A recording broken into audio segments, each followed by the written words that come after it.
Hey, what's up guys, Raids here. Wanted to make this quick guide for people that are approaching level 55 and want to do the Moonlord fight in a pretty straightforward manner. We're gonna let some Zoes build here, the altar. So this is the Shadowbeak build that you can use to solo the Moonlord. You don't need to breed any other pals.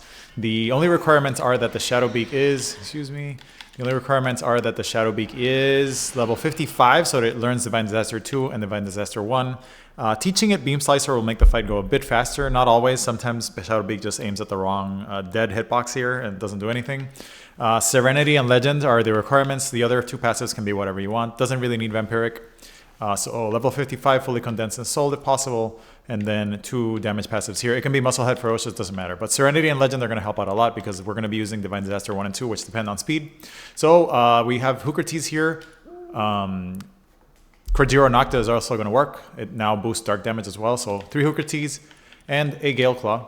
Let me show the Hoocrates here. And the Galeclaw. So we're going to have this Galeclaw to move around in case we need to dodge stuff. So the important part of this fight... Oh, and one more thing. We're going to be doing the fight with Hexalite Helmet and Hexalite Armor fresh off the armor manufacturing line. These are not any rarity Hexalite Armors. These are the base rarity. And the defense pendant. So we're going to be using junk gear compared to the normal legendary armor. So my defense and HP are going to be a bit lower.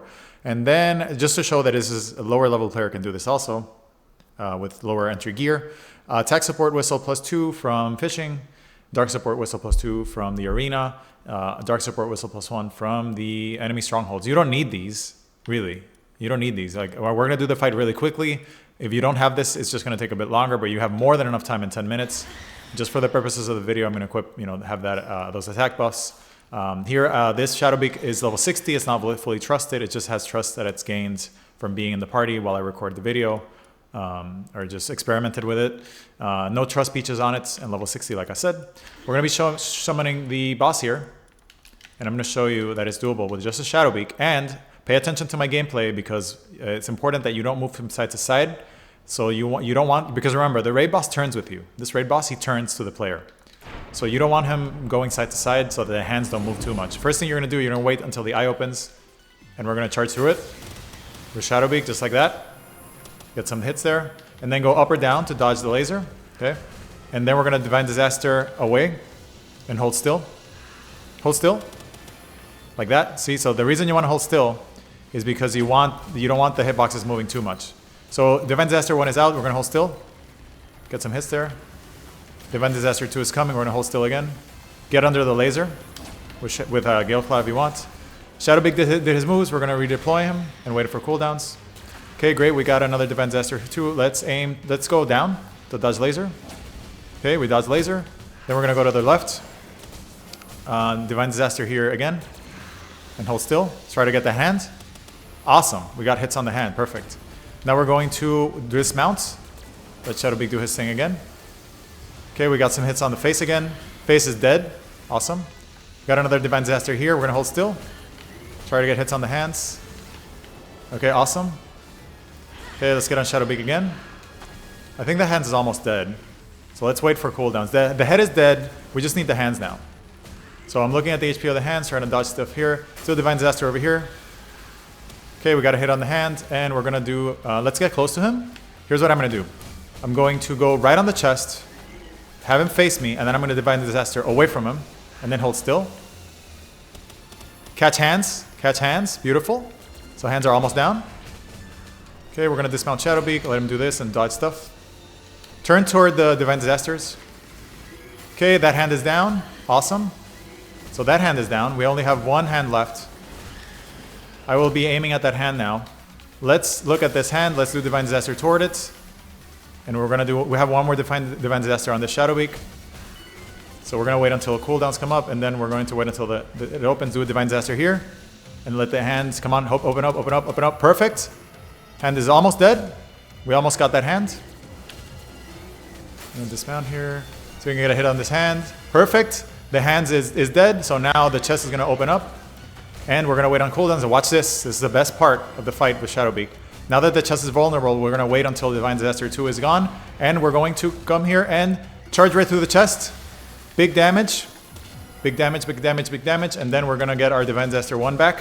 We're going to aim at the chest and then Divine Disaster away from it. And then hold still. Big damage at the chest. And then we're going to dismount Shadowbeak. The chest is much easier to hit, obviously. Okay. Big damage on the chest. Cool. Let's get back on Shadowbeak and wait for Divine Disaster. You can do a Beam Slicer, but it's riskier. Then let's Divine Disaster away from the chest. Big hits on the chest. And we've got one more Divine Disaster to go. We're going to get toward the chest and do Divine Disaster away from it and hold still. Perfect. And just like that, you have yourself a Moonlord kill. Inventory is full. What did I miss? Did I miss the mask? I don't have the mask yet, by the way. Ancient Sith parts, Ruby. Yeah, I don't need that stuff. So just like that, you have your first Moonlord kill in 3 minutes or a little over that, using just a Shadowbeak. So congratulations if you followed the guide and you found it useful. Just one Shadowbeak with mounted combat is actually very, very strong because Shadowbeak deals extra damage while he's mounted. So you can also play better than me and hold still with the Shadowbeak because Shadowbeak boosts his own dark damage when he's mounted. That's his partner skill. So pretty useful pal for taking on Moonlord here. And obviously, if you want to build a raid army, 15 Shadowbeaks is going to be the way to do it. Their skills are very good against Moonlord because they auto-track.